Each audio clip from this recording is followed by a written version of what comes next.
It's the Jersey Blitz, NJ.com's high school football podcast. Hello, Jersey football fans. I'm Dan Long, and on today's season finale of Season 2 of the Jersey Blitz, I'll be joined by all of our NJ.com football writers, Kevin Minnick, Ryan Patti, Joe Zedalis, Mike Kinney, Donovan Hugel, and Bill Evans, as we put a bow on the 2025 season. And we'll start off with asking each of the guys their biggest takeaways from the 2025 season now that all the state champions have been crowned in their respective groups. Kevin, what's your biggest takeaway? Well, Dan, I think for me, it's that the teams that we thought at the beginning of the season that we talked about back in late August that we thought were going to be good and we thought would have a decent chance of making it all the way to a state final, maybe not necessarily winning it, but at least getting there. I think it probably held true. This was a year, especially in the South, where the teams we thought would be there got there. We talked an awful lot all season about Glassboro. We talked a lot about Winslow. Obviously, two teams that had great success last year, brought back a ton of talent this year, and, did it again. We looked at a team like Washington Township in Group 5 that we thought maybe, after the last couple of years of knocking on the door and taking a step each year and getting a little bit better, that this might be their year. And obviously, it turns out they go 14-0 and they win a state title. So for me, not excluding Cedar Creek in Group 3 or Camden in Group 2, because I think both of those teams, maybe even though we didn't talk a lot about them, the potential was there. But for me, like I said, I think the biggest thing is that the teams we thought were going to be good turned out to be good, and I think they made us look pretty good as well. Ryan, Patti, what's your biggest takeaway from the 2025 football season? Yeah, this is kind of a two-parter, Dan, and not to beat a dead horse here or take away from what South Jersey did, winning 5 public state titles, because, let's call a spade here and tip our cap. I mean, they have dominated really the 4 years where this has been a thing of us doing a true state champion. And there's something to be said about those schools being able to keep their kids home, because it really doesn't happen anywhere across, the state. There's a lot of traditional powers down south that the kids are proud to play for and they stay home. But, before the season at our annual preseason meeting down in Robbinsville, our high school sports director, Chris Faytok, asked us, what's the biggest story coming into the year? And my answer was it's Bergen versus Winslow. It was the top non-public versus the top public. Usually the non-pubs kind of see it like they don't even bother, right? At least up north, like they kind of just hang up the phone when, it's time to schedule a public school. Really, there's not even a conversation about it. And people talk, about the north-south angle, although the non-publics up here take a lot of kids from the shore and the WJFL. But there was legitimate debate about who the number one team in the state was. And this was the moment for, New Jersey public high school football. Like, can a public school be the number one team in the state? And, this wasn't Wall of 2020. The game was being played, right? Winslow had just dominated in Group 4, and they get Bergen Catholic on the schedule. There was a lot of chatter about how the game would go. Some people picked Winslow, and Kevin wrote in his story after the game that the game didn't live up to the hype. I think Bergen Catholic was very mad about all the chatter. They were mad about how they were playing coming into the game. They were not happy with how they were playing. And I think the Grizzly Bear was kind of poked, right? Like, that's not a program that, takes lightly to that kind of stuff. And they went down there looking to prove a point. They were mad. And I thought they did that. And I admittedly thought the game, was going to be pretty tight. You look at what Winslow did the previous week against IMG, they kind of hung around in that game. But essentially that game went like how every, public school matchup against a top non-pub went in the past. Like the Irvington teams that played against Bergen, the Passaic Tech teams that played against Bosco, Ultapan and Wayne Hills took their shot at St. Joe's a couple times. And you see it with Union City and St. Peter's right now. It's just not a level playing field, right? Like these non-pubs can take whoever they want. Like Austin Busso's from Staten Island. Like they can literally take from anywhere. And it's always been this way. And I don't know if or when that'll change. However, what I think makes this year different is that, like I said, that game happened. We got to see the best public versus the best non-public. And like I said, Winslow got IMG on the schedule. And After those two games, they ran the table. And I don't think any of us are surprised by that. And you look at the battle at the beach as a whole, you look at the teams that were in there. Kevin mentioned Township, Creek, Glassboro, Old Bridge, Northern Highlands, Millville, like all these schools, Delran, Haddonfield, they made sectional titles at worst. A lot of those teams I mentioned won state championships. So playing good teams rewards you. You're ready for November and December.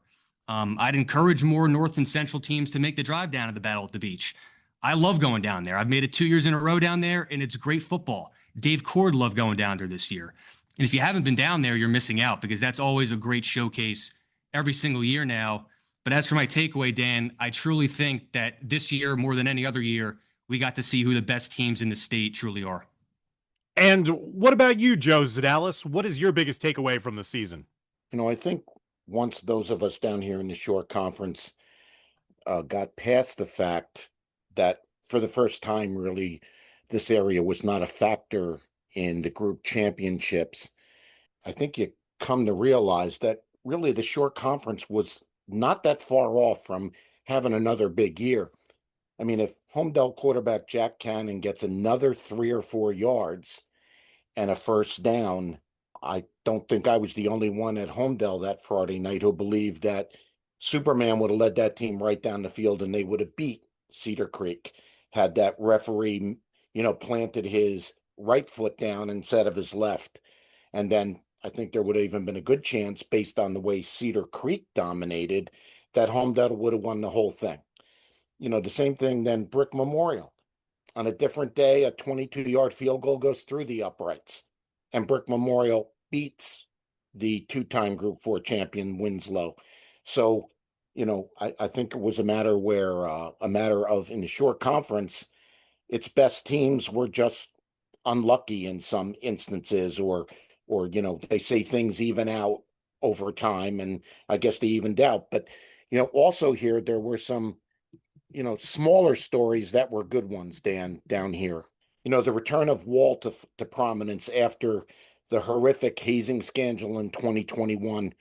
The Knights, led by head coach Eddie Guerreri, won a division title, went to the South 2 final, and that's only 4 years after his arrival. Townsend East won a division title for the first time since 2019. Neptune won a division title for the first time in 27 years. That goes back to the John Amabile era. Then the Flyers upset Hopewell Valley in the sectionals and give Homedale fits before they end their season. Point Beach won its first division title since 2012 behind a record-setting season by quarterback Matt Rossi. And then there was Southern, longtime coach Chuck Donahue, who is one of the best to ever do the job, won a division title, and they played great defense all year long. So my takeaway, Dan, is that, once the swelling goes down and once, the bruises heal, you realize it wasn't that bad a year in the Shore Conference. A down year maybe, but in reality, not all that bad. Mike Kinney, same question for you. What was the biggest takeaway from this past season in your mind?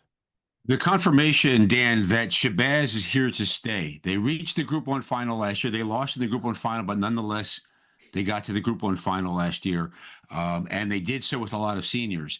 And they come in this year with a new coach, Nazir Gaines, now he's a new coach at Shabazz, first year as a high school coach, but everybody in Newark, New Jersey has known Naz Big Body Gaines for years and years as the architect of the Brick City Lions.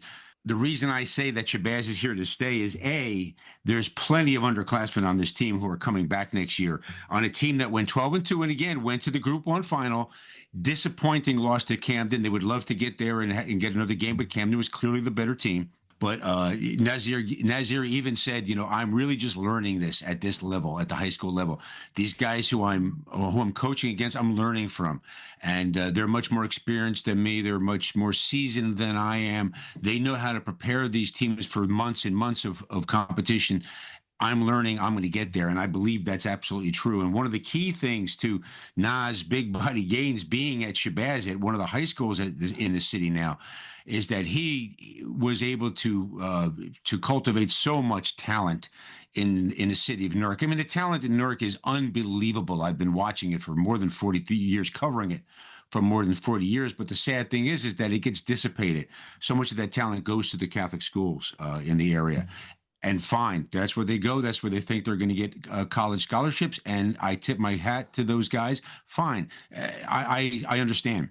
However, Shabazz has shown now in the last couple of years that you don't have to go away to St. Joe's. You don't have to go to Bergen. You don't have to go to Bosco to get a college scholarship. Nas Gaines, his own son, Omari, star from last year's team, went to Stanford.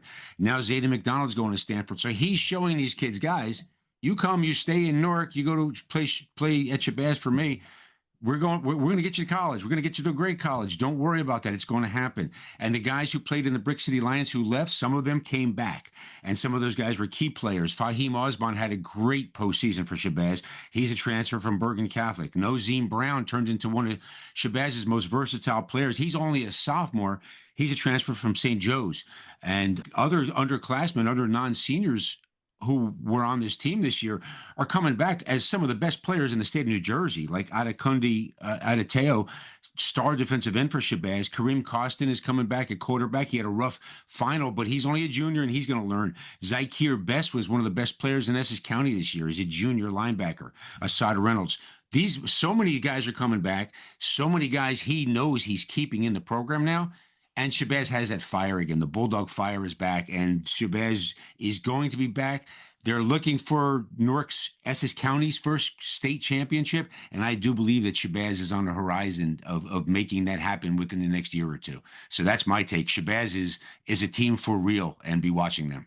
Donovan Hugel, what's your biggest takeaway here from your debut season on the football beat here on NJ.com?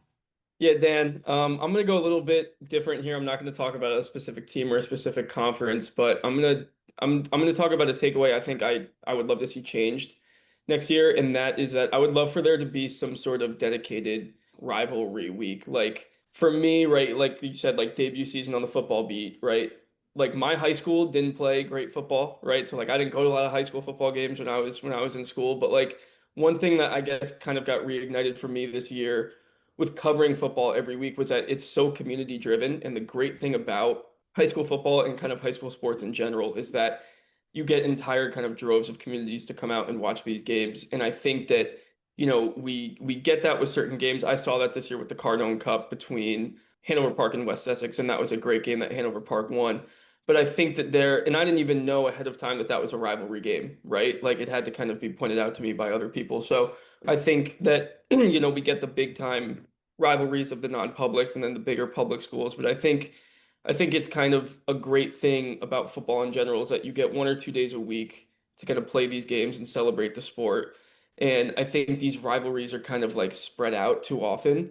And maybe it's because they're kind of afraid of running up against like, the weekend of Bergen Bosco, right? And maybe that's the case. And if that's the case, maybe you play it on a Thursday night, or maybe you play it on a Saturday morning, Saturday afternoon, Saturday night. And I just think it would be fun for some of these rivalries to kind of get more recognition that they deserve. And specifically in North Jersey, like West Milford, Lakeland is a big one. Hanover Park, West Essex, Mountain Lakes, Boonton is a big one. Kinney Butler is a big one that was played in the sectional final this year. I think that, we can kind of see a realm in which these games are all played on a specific week. And if we want to do it when it's week 3, which is Bergen Bosco, which has been played the last 2 years on week 3, we could do that. If people want to avoid playing the same weekend as Bergen Bosco, you can do that as well. But I think it would be very fun to sort of see something like that, like what they do in college football, right? Where they have it at the end of the season, where maybe we do it at the start of the season, but like there's no reason for West Morris and Mendham to be playing on week 0. You know what I mean? Like I feel like that game can be played later in the year, and I think it would be fun just to see some of these games kind of get more recognition and us have to sort of have a dedicated weekend for it. And I feel like selfishly, Dan, for you as well, I think you would love it as a broadcaster. I would absolutely love that idea too. And Bill Evans, your biggest takeaway from the season? Just I think the biggest takeaway from the state finals, which is that South Jersey went 5 for 5, and which was an incredible performance from the region. Not entirely unexpected, I guess, by the time we got to the end of the year. Glassboro and Winslow all year we thought were pretty heavy favorites, even though Winslow was obviously challenged by Brick Memorial in that semifinal, and then to a degree by Ramapo in the final. Ramapo did take a early fourth quarter lead. That was a pretty solid game. Cedar Grove was competitive, maybe more competitive than we thought. I know all year we kind of thought Washington Township was one of the favorites in the Toms River North, who had won the last 3 years, who might take a step back. 2 and 3 might have been a little surprising from the beginning of the season. I don't think we knew what to expect in Group 2. Camden came on really late, and obviously by the time they got to the state finals, I think we're a favorite. But, I don't know that we really knew about them for sure until they got into the playoffs. And then Cedar Creek was frankly a shock. Maybe not that they won, but just in the way they won 34-7 over an undefeated Old Tappan team that had won the state title, a year ago. And this is a Cedar Creek team that was one play away from losing in each of the last 3 playoff games coming into that. I thought it was a big statement for the region. There's been a lot of great teams over the years, going back to, Paulsboro, Glassboro, Woodbury in Group 1 through the 90s on up, Timber Creek, Delsea, West Stepford, Haddonfield, all those teams that never got a chance to show how great they were at a state level. And I know a lot of people in South Jersey thought they would have gone up there and dominated. And I think what we've seen, especially this year, is that was the case. All those games, even though some were competitive, ended up being double-digit wins for the South Jersey teams. And I kind of wrote about it on Sunday. It's still a somewhat small sample size. It's only 4 years, but 11 of the 20 have come from the state champs have come from the traditional South Jersey region. 6 others have come from the central Toms River North and Rumson Fairhaven 3 times. So 17 out of 20 from the south and the central, and only 3 from the north. Old Tappan twice, and Mountain Lakes once, which and a couple of those could have gone South Jersey's way as well, I thought. But yeah, I mean, I just feel like this was kind of the peak of South Jersey's dominance, but it has continued a trend that we're seeing over these last 4 years that South and Central, at least on the public school level, obviously non-publics are a little bit of a different situation, have shown that that this is it's a good brand of football, and they're kind of dominating the public schools for now. I know Kevin's I think going to talk about it on a future segment, like what will the future be, but I think they've kind of shown the caliber of football that's played down here over the last 4 years, and this year in particular. All right, guys, now we're going to have each of you list one player that stood out to you the most in this past season. As we talked about big takeaways, now let's aim it down a little smaller and talk about certain players that were outstanding. And we'll start with you, Kevin. Who did you find to be one of those standout players in this past 2025 season?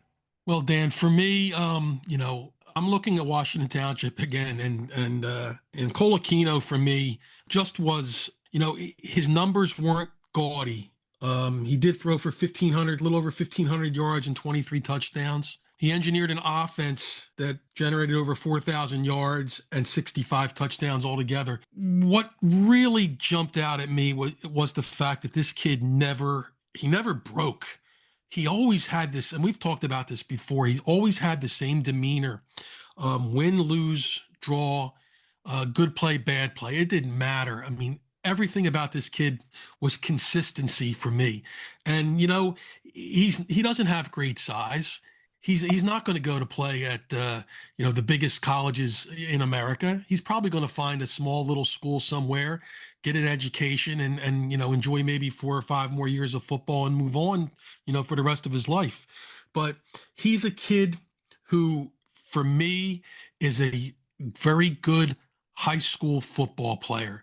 And I think, a lot of times we get caught up in this kid's going here and this kid's going there, and he has offers here and offers there. And we miss out on the kids who seemingly just play the game because they love playing it, and they love playing with their friends. And, for me, that kid is Colacino. And, to lead his team to a state championship, to go from the youth fields of East Holly Avenue in Washington Township to play on MetLife's, turf and the all that comes with that, is a memory that this kid's never going to forget. And well, I just think that, while there are certainly tons of kids out there that I could say, he's one that really jumps out at me. Ryan, who's a player for you that stood out the most this past season? Yeah, I'm going to give my flowers one more time to Steve Klein of Westwood. You think about where Westwood would be without this kid. And obviously there's really good kids on Westwood. You think about Charlie Sarlo in the trenches there, really good offensive and defensive lineman, Tyler Hansen at receiver, and in the secondary, I think he had 8 touchdowns and then 4 picks on defense. Mark Minus, on the offensive line. Bruno Vega had a good year quarterback. There's a lot of good kids on this team, but you think about the impact that Steve Klein made for this team. It's been absolutely sensational. What he does at running back, he's got 21 touchdowns rushing. He's got 2 receiving touchdowns, over 1,500 all-purpose yards, and I believe he didn't even crack 200 touches on the year. And then you look at what he did defensively. This kid doesn't come off the field. So to turn around, after carrying the ball as much as he did, just taking punishing hits, play after play, he turns around, plays defense. He has 121 tackles, 9 tackles for loss, 3 picks. So he just, like I said, didn't come off the field for them. He was their Travis Hunter. He's going to Boston College. And like I said, a lot of good kids on this Westwood team. He was almost like, and it was a very small sample size, but you saw Adam Shaw in a couple games for Pascagoula Valley. He played quarterback and linebacker. It was his first year playing full-time linebacker.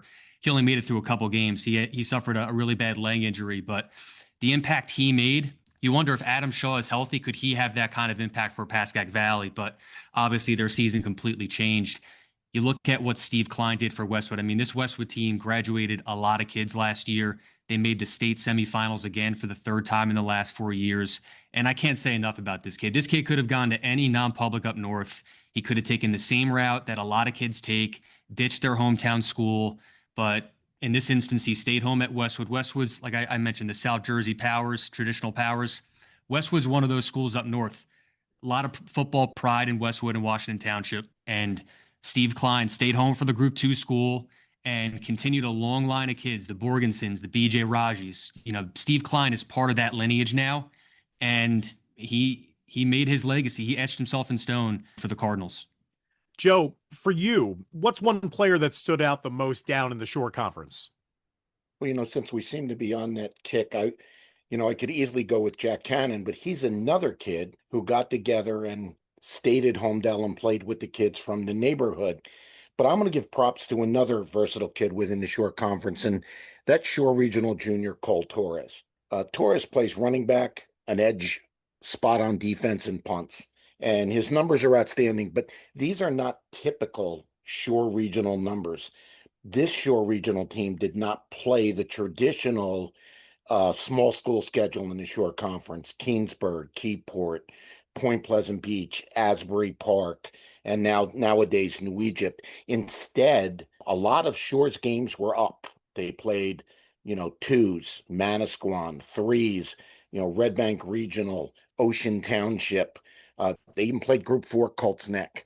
And so his numbers came against bigger schools than he's used to playing.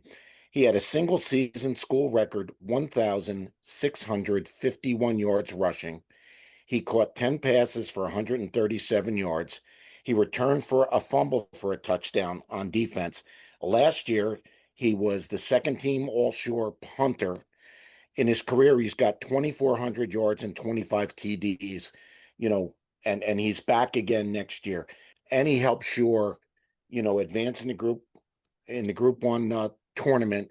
They lost a shootout with Burlington City, and I just think he's one of the kids that sometimes gets lost in the big school and among the powers. He had a great year, Dan.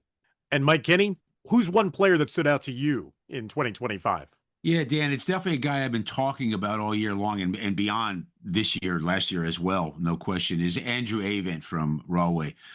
This kid is just so versatile and so tough. Definitely the guy that every single defensive coordinator had their eye on and said he's a must-stop guy, and it just didn't happen very often.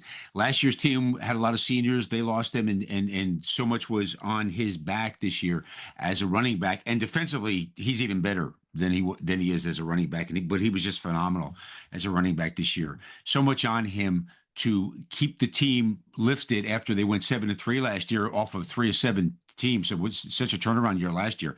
Well, this year they were able to be 6-4. They were able to go 6-4. Two of those losses were by 2 points. And this kid, credit Andrew for his leadership and his ability to just run downhill anytime he got the football. He rushed for almost 2,000 yards, just fell shy of 2,000 yards, 1961. Scored 22 touchdowns on the ground. And then again, I talked about his defense. He earned a starting role as a freshman for Rahway. And that's in this tough league that they play in. That's just an unusual thing to be the starting linebacker. Get a little time, play some special teams, but not this guy. He said, "Coach, I should be in the starting lineup," and he certainly was. And this kid made almost 300 tackles in his career, 17 sacks and 55 tackles for losses. 6'2", 210. He's he's a rough kid. He's a tough kid. He's got speed. He's got quickness. He's got hands. Just has all the skills, and he's got multiple FCS interest and offers, and even some offers from some bigger schools. But I have a feeling that he's going to land at an FCS school and have a really nice career at the college level. But he'll be missed because I sure enjoyed watching this kid play for the last 4 years. Donovan, who's a player that stood out to you? A player that it looks like is actually on a non-public team.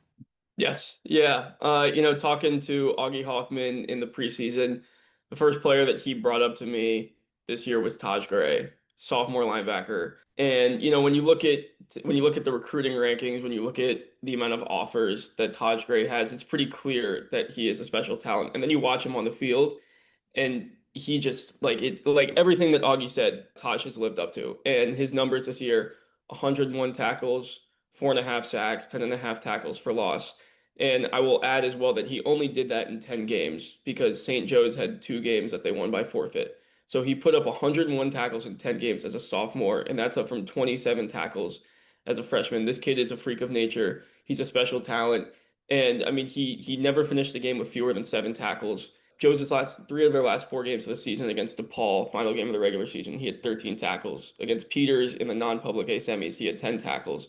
And then in the final against Bosco, he had 13 tackles. And I think I was down on the field for that game. Every time I looked up in the second half, it looked like Carson Shane was running for his life, and it was because 17 was running after him. 17 was as setting up as a linebacker. He was, whether it was over the edge, whether it was through the line of scrimmage, he was always chasing Shane down, and it really affected the way that Joe's played in that second half and affected the way Bosco played in that second half. And he's just unbelievable. I mean, he's got 2 more years of high school football left. So the sky's the limit for this kid. And I'm incredibly excited to see, where he can help take Joe's as well, because there's going to be questions about Joe's going into next season. They have to replace pretty much their entire offensive line. They have to get a new quarterback. Nate Bailey's gone. They still have Stalin Olden at wide receiver, but everybody loves Nate Bailey. Like, he made a bunch of big plays for them throughout the regular season. But I think Taj Gray is somebody, and this is not to take away from the rest of the talented St. Joe's defense, including his brother Chaz, who still has another year of high school football left as well. But Taj is going to be somebody that, really elevates this team for the next 2 years and keeps them in the title conversation, no matter how their regular season has gone. And Bill, who's a player that stood out to you the most this season?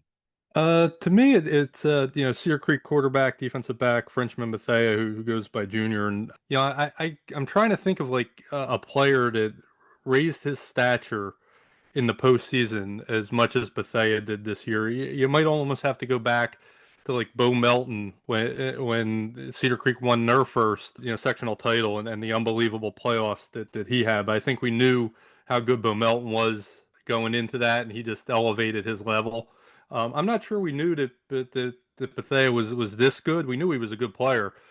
Last year he started the year at quarterback, first 3 games, was basically keeping the seat warm because they had a transfer coming in who had to sit 3 days. Was a very good defensive back who picked off 7 passes. And then, basically just played defense, from the time that the transfer Riley Hoffaker took over. took up, was the starting quarterback, was playing both ways this year. First game of the season, Cedar Creek only scored 7 points. He threw 3 picks, but I think he really settled in. Cedar Creek had never really had an agile quarterback like him. You go back to the Jesse Mills and the J.C. Landasinis, the Louis Berrioses. They were all more pocket passers. Frenchman Bethea, had that dual threat capability, and started to really kind of develop into the role this year. And then all of a sudden in the playoffs, that game against Mainland, he made a play that's probably going to go down in history, that people are going to be talking about for decades, when tie game, 30 seconds left, and he rolls right and throws a 65-yard touchdown pass that wins the sectional title. The next week he comes out and basically out Jack Cannon's Jack Cannon, has 400 yards of offense, 6 touchdowns. State final, didn't put up the biggest numbers, did run for a score, but he made the interception that really kind of got Cedar Creek going in that game. Really just those last 3 games really just solidified, I think, him in school history as a player that people are going to be talking about. Really kind of developed into that role as quarterback in a way that maybe not many people saw, and at the end of the year was undoubtedly one of the best two-way players in the state. So, I mean, he was a guy that, really stood out for me, especially these last 3 weeks, and really made a name for himself as Cedar Creek won a state title and wouldn't have without him. All right, guys, we've now headed to the final segment here of our final show of season number 2.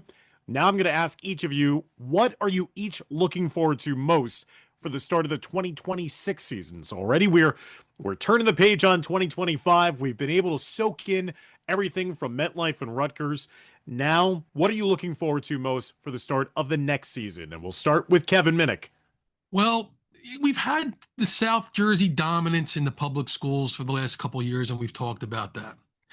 I don't know that we expected them to sweep until obviously it got towards the end, and we kind of looked at some matchups, and then we all had our opinions. So the thing I'm looking at going into next year is that I want to see these South Jersey teams show me that this year was not a fluke, that they can get back to these state finals. And I'm not saying we're going to go back and win 5 more, sweep it again.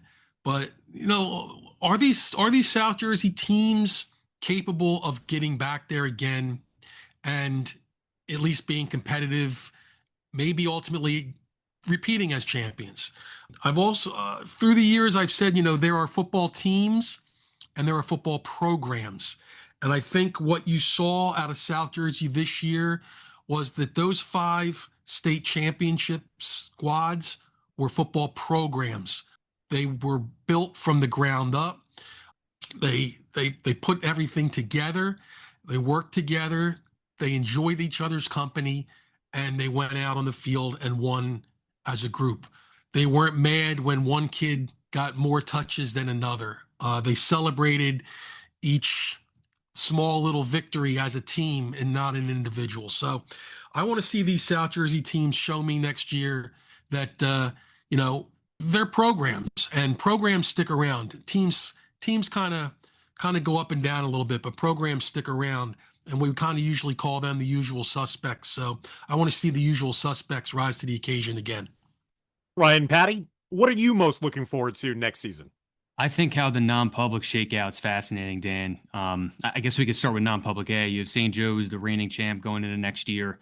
Like Donovan said, they graduate both quarterbacks. They graduate Nate Bailey, a couple other pieces, but they bring back a lot. Taj Gray, like Donovan mentioned, Chaz Gray, Jonathan Gillette, Kaishawn Bryant, Stalin Nolden. There's a lot coming back for St. Joe's. And then you have Don Bosco. They lose DeLuca at running back, Acapinti, McNeil, in that secondary.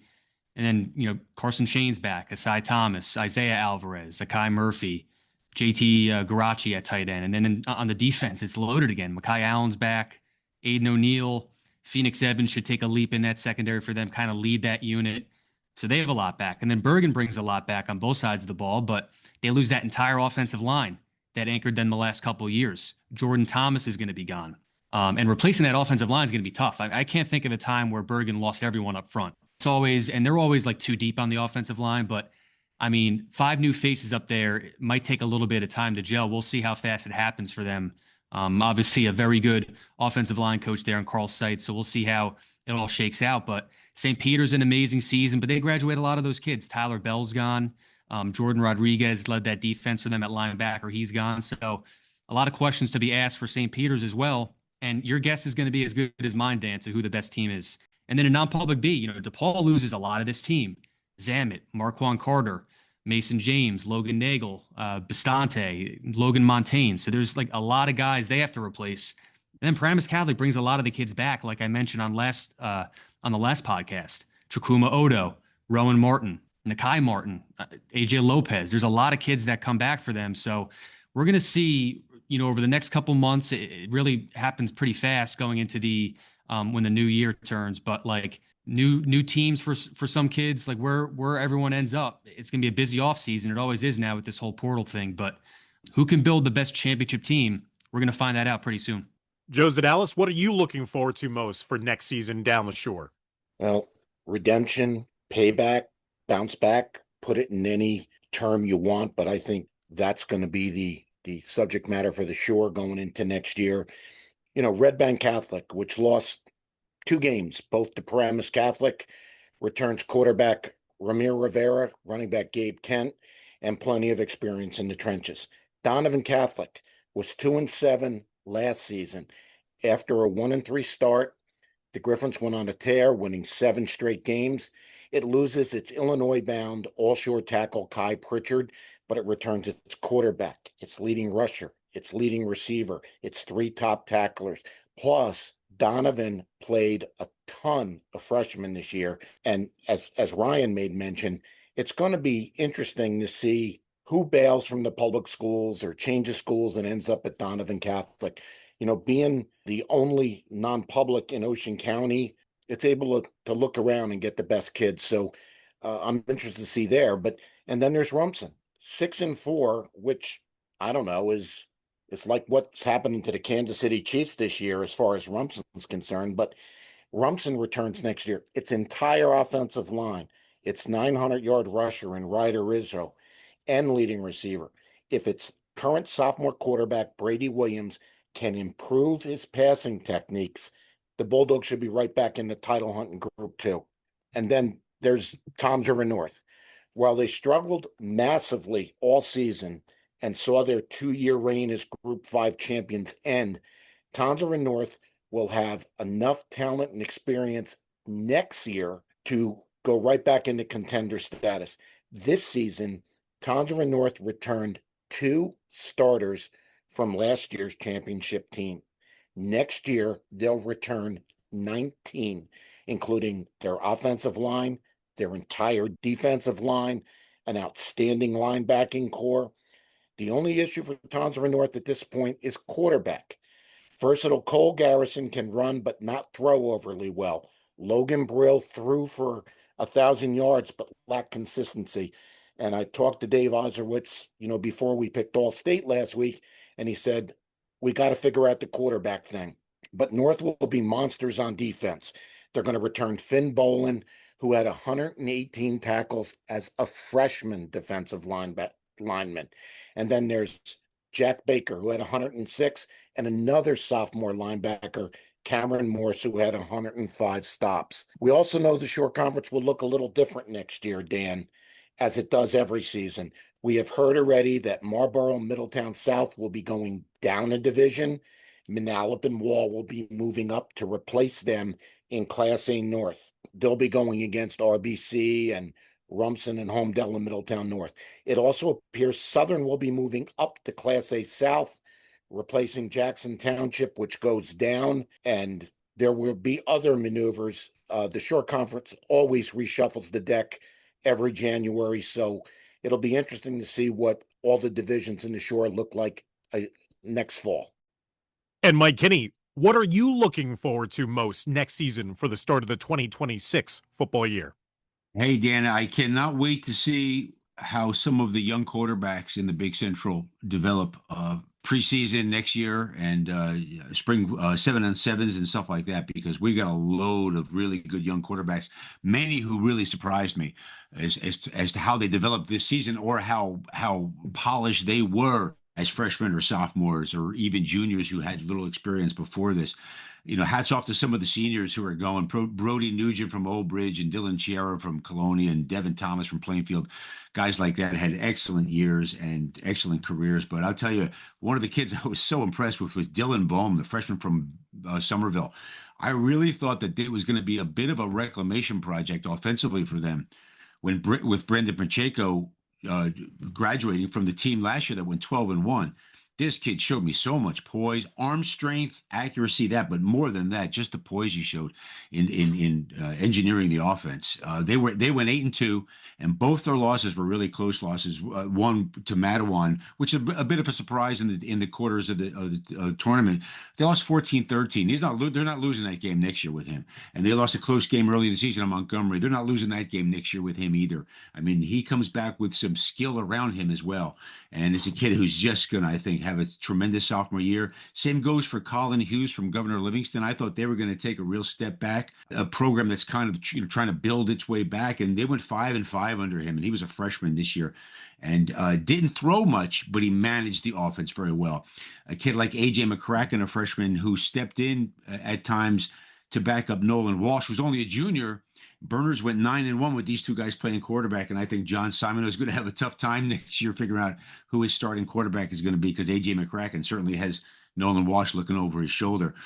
A couple of sophomores, Zymir Weaver played a lot as a freshman for St. Thomas Aquinas. They lost so much talent, this team, that again I thought they were really, really going to struggle. They went 5-6, which disappointing for how well St. Thomas has played. But Zymir Weaver threw for almost 2,300 yards and 24 touchdowns. And believe me, they're going to be back next year for his junior year and his second year as a starter. Dominic Bracco, we've talked about him, a sophomore at Peaburg. He had his ups and downs with the State Liners, but he's going to come back next year, and he's going to be such a leader for them. I believe they went 10-3 this year, which is, nothing bad, but they lost on Thanksgiving Day. So for Peaburg, it was a disappointing season. And he's going to do excellent. Sophomore Dylan Stephen from Woodbridge. Sophomore Elijah Bryant from Union's going to have them back winning next year. And I can't forget some of the juniors who seem like they're playing forever. Arik Fleming from Elizabeth, Landon Purnell from Piscataway, and Janai Katie from Franklin. Guys, they seem like they're in their fifth year, and they still come back next year. So there are a lot of really good young quarterbacks in the Big Central next year. And honestly, I love basketball season and I love lacrosse season, but I really can't wait to see these guys play next year. So that's what I'll be thinking about, how these young guys progress for 2026. Donovan Hugel, what are you looking forward to most for next season? Yeah, there were some public schools down in North Jersey that, might have like that 1-year wonder tagline on them. And I'm looking forward to just seeing if they can kind of shed that tagline and still be good next year. Schools like, West Milford finished 9-2, won their first division title since 2004, won their first home playoff game in 22 years. That's the extreme example, right? Kinnelon also is a really good one, finished 10-2 after they missed the playoffs last year by a spot, made their first sectional title since 2012. And they gave Butler a run for their money, all things considered, in that sectional title game. Wallkill Valley continued to do really good things under Jim Hamill. They finished 7-3. Their first round opponent in the playoff was Kinney. They rebounded from a 3-win season last year, and they finished 8-3. I'm sorry, Wallkill Valley finished 7-3. Kinney finished 8-3. So just seeing if schools like that don't get a ton of attention in their smaller schools, can they continue to be very good next year and continue to elevate themselves? And then kind of in a different vein, can teams like, Chatham, Roxbury, Warren Hills, Pagoda, who have been solid in years past, but are still kind of getting away from their poor finishes in deep past seasons. Like Chatham won its second straight division title under Evan Picarillo. Roxbury only won one game last year, graduated a ton, and then completely outperformed expectations by winning 7 games. Made a sectional semifinal. They have a very good sophomore class. Warren Hills went 5-5, but they nearly pulled off an upset in the sectional quarters, and their quarterback Cole Stevens threw for over 2,000 yards this year. And then Pagoda made the playoffs for the first time since 2014. They upset Woodridge in the regular season, gave Woodridge their first loss. So, can teams like that, can they continue to kind of remain on a steady incline, and then maybe get to the point of like a West Milford Kinnelon, who finished 9-2, 10-2, and then play for a sectional title? Those are always kind of storylines that I'm really excited to see going into another season. And Bill Evans, take us home. What are you looking forward to most for the 2026 football season in New Jersey? Well, I always I know it's the beginning of the season, but I always look forward to the Battle at the Beach. It's become such a tremendous showcase. Year after year, it's continued to grow. It's added national matchups like we saw this year with Bergen Catholic, East St. Louis, and Winslow IMG. The very first game this year was Northern Highlands against Holy Spirit, and Northern Highlands won that, and I think showed everybody that they were going to be a pretty good team, and that they proved to be. There were 4 state champions that played in it. Other teams like Delran and Old Bridge that won games that went on to have great years. You kind of go back and look at that very first game, which is always the first game of the year that starts at 10 o'clock on Thursday. Last year it was West Deptford and Manchester Township played a great game, and both those teams went on to have good seasons. The year before that, it was Mainland and Washington Township, and Mainland, ended that year beating Ramapo 56-0 in the state final. So we learned a lot down at that tournament. The last few years, because of some scheduling conflicts, it was on Labor Day weekend. They had to move some of the games to Rowan and to Egg Harbor, and nothing against those sites, but Ocean City is one of the best sites in the state. One of our other departments did a listing of the top places to watch a game, and Ocean City was number 1, and I tend to agree. Next year, the way the schedule breaks down, the season will start the week before Labor Day, so all 12 games, or it should be 12 games, should be played at Ocean City. So I'm definitely looking forward to that. Looking forward to Winslow. I know has been trying to up their schedule. They want to play another North Jersey non-public. Maybe that'll happen at this tournament showcase. So looking forward to seeing what those matchups are, and when that gets played, what teams kind of show out. And, one of the teams that was in the Battle of the Beach for the first time this year was Glassboro, played Haddonfield. Obviously, both of those teams went on to great seasons. Really looking forward to seeing what Glassboro does next year with a tougher schedule. WJFL will reset their divisions this year. Nothing is official yet, but I've heard that they're going to be in one with some strong Group 3s.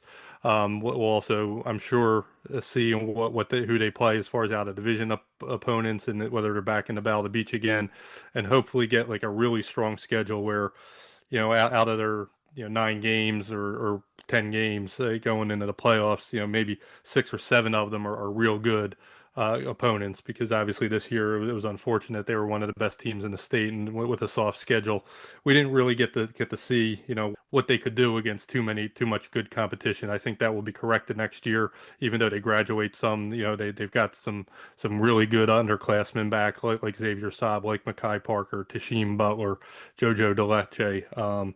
They're going to be good again, and I'm just looking forward to see what they do against the more challenging schedule. Again, hopefully starting with a game at the Battle of the Beach next season. All right, everybody. And also remember, fans, that you will be able to find out all about who has earned All-State honors with a huge NJ.com work that is going to be coming out on December 19th. Then you'll also be able to find out the Player of the Year in New Jersey, the Offensive Player of the Year, Defensive Player of the Year, as well as the All-State and All-Group teams. That's going to be coming up on December 19th. These hard men that have taken the time out to be able to do these podcasts have been working hard since the end of the season to do all those great honors. And again, we invite you on December 19th on NJ.com to check out all of the honors for the players, for the teams, for the all-state selections. That's going to be recapping everything and finally putting the bow on 2025 in the New Jersey football season.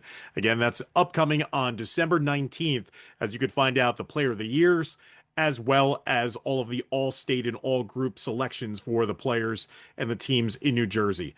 I personally would like to extend some thank yous. Thank you to the athletic directors, the coaches, and the players that welcomed us to their respective schools to broadcast the games throughout each and every week in the fall leading up to the state championships. That meant a lot to us to have your hospitality, to be welcomed with open arms, and to feel like we were a part of their school communities. And we hope that we did it justice in how we broadcast and how we were able to promote the student athletes for all the schools that were involved in our games this year. So a big thank you to the ADs, coaches, and to the players themselves. I like to personally thank Josh Noble, who's my right-hand man in all of the broadcasts that we do. He's the brains of the operation. He's the cameraman and producer that makes sure that our games got on the air, and he did a fabulous job. Luis Torres, who's the man behind the scenes with this podcast, as well as coordinating everything with our broadcast throughout the course of the fall. He was intrepid in his first year of handling the job that I had to do, and he took a lot off my plate from the past, and Luis is the main man behind the scenes. Our boss, Chris Fatok, who keeps it all together and has been such a great driver of what we've been doing as a broadcast unit, in addition to the outstanding journalism that these guys have been producing throughout the course of the year. And of course, with these 6 writers that have been able to join me throughout the course of this fall here on the Jersey Blitz for a second season, you can tell that they know their stuff. They do their homework. They make my job so much easier because I just read their work and then regurgitate it over the microphone. So kudos to you guys. You're fabulous to work with, and I'm honored to be your teammate and to really be a sponge for everything that you're able to dig up and then put out there in your articles. Fantastic job, and it's an honor to work with you guys again for another season of Jersey Blitz. And a final thank you to you, the fans. New Jersey football fans are a fanatical bunch. Saw that in person in the stadiums, and also just being the ones that keep us going and put in the good words and compliment us on what we've been doing. It is fun to do what we do for a living because of the fans, and we look forward to doing it all over again in just a couple of months' time, guys. So get your rest, enjoy yourselves and your other beats in the next couple of seasons, because before you know it, it's going to be the summertime, and we're going to be talking about kicking off a brand new season of high school football here in the Garden State. So that'll do it for season 2 of the Jersey Blitz as we put a bow on the 2025 season. Again, I'd like to thank my guys who were joining us throughout the course of this season: Kevin Minnick, Ryan Patti, Joe Zedalis, Mike Kinney, Donovan Hugel, Bill Evans, and Luis Torres behind the scenes. David Liss also was a great help to us in producing this podcast throughout the start of this season as well. So thank you to David. So for everybody here for NJ.com, I'm Dan Long saying so long, take care, and we'll see you in 2026 for a brand new New Jersey football season. Take care, everybody.